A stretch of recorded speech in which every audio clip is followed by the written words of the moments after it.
বলেন ইয়া রাসূলুল্লাহ পাই যদি নবী গো আপনার দিদার মৌতের যত না থাকিবে না আমার দয়া যে করিয়া দিয়েন গো দিদার ইয়া রাসূলুল্লাহ আরো জোরে বলেন ইয়া রাসূলুল্লাহ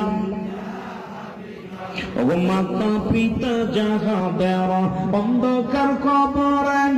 দেখিয়া নবীজি মায়ার নজরে